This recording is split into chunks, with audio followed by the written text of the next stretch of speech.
This line of cars at a Russian border crossing stretches for miles. Russian citizens are fleeing en masse to neighboring countries, especially Kazakhstan, Georgia and Finland. Hundreds of thousands of Russians managed to flee abroad since Russia's Vladimir Putin announced a partial mobilization of military reservists on September 21st. Указ о частичной мобилизации подписан. They fear being forced to fight in the Ukraine war or face jail if they oppose conscription. But are they being welcomed in the EU, particularly in Germany? In the week after Putin's announcement, more than 66,000 Russians were registered as entering the EU. That's 30% more than the week before. Most of them are coming in through Finland and Estonia, but also through Latvia, Lithuania and Poland. These countries have now implemented entry restrictions for Russians traveling for tourism or leisure, which also includes potential refugees of Putin's mobilization. Germany has a different opinion on the topic. Chancellor Olaf Scholz said, "I believe we should protect these people. Of course, they need to go through a security check first, so we know who we are letting into our country." And Germany's Interior Minister Nancy Faeser explained, "Anyone who willfully opposes President Vladimir Putin's regime is putting themselves in the greatest possible danger. This qualifies them for asylum in Germany on the grounds of political persecution." The problem is that, according to EU rules, asylum seekers must file an application where they first set foot on EU soil. And since the beginning of the war, there have been no direct flights to countries like Germany. And even if Russians do manage to arrive in Germany, that does not automatically mean that they qualify for asylum. Asylum law only recognizes certain reasons for refusing military service. A state can call upon its own nationals to carry arms on the military front. And there is no internationally accepted right to conscientious objection. Da kommt es dann tatsächlich darauf an, erstens, welche Sanktionen drohen den Personen, die sich dem Kriegsdienst entziehen. Sind die unverhältnisschwer, sind die willkürlich? Und der zweite Punkt ist, zu welchen Zwecken werden sie eingesetzt? If it is probable that a person will be involved in committing war crimes, EU law acknowledges refusing military service as a reason for protection. And for Russia's war in Ukraine, war crimes have been confirmed. Just facing potential conscription is not enough. People applying for asylum need to have a draft card or prove a high probability of being conscripted.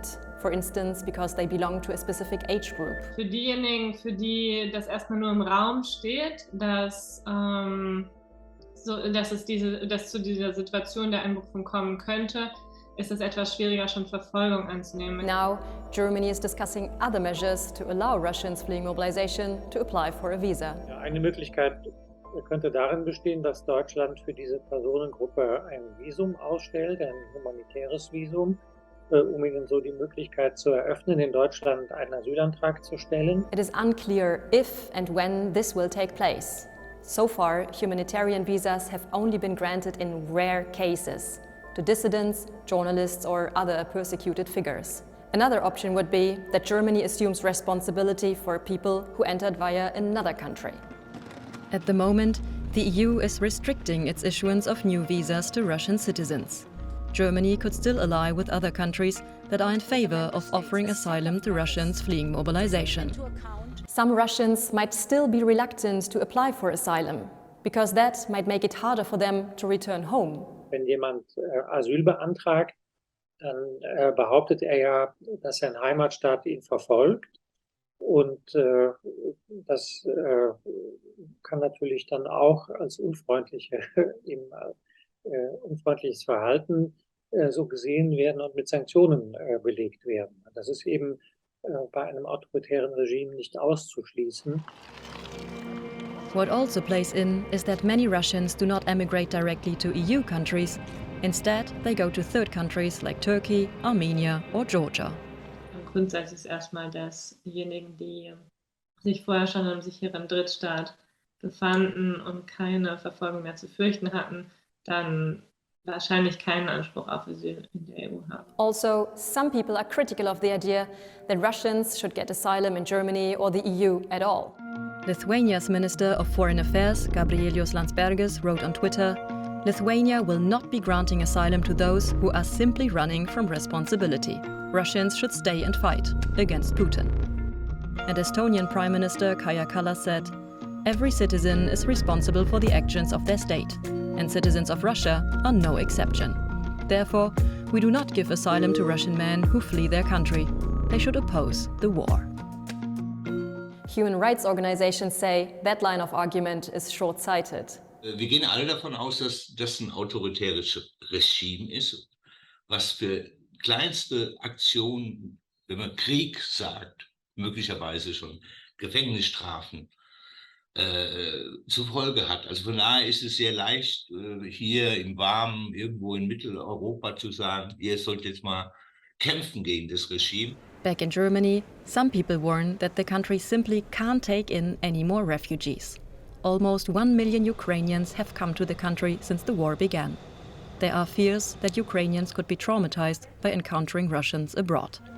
Polls show that 54% of Germans support the idea of granting Russian conscientious objectors asylum, whereas 35% are against it. And some also see benefits in helping Russians to leave their country. Someone fleeing from military service from Russia is better for Ukraine than someone fighting in Ukraine. And when I hear President Zelensky saying directed to Russian young men, protest against the regime, fight it or flee, then there needs to be a place to flee to. In theory, Germany says it will take in Russians fleeing mobilization. But the reality is more complicated, and the bureaucratic hurdles are huge, at least for now.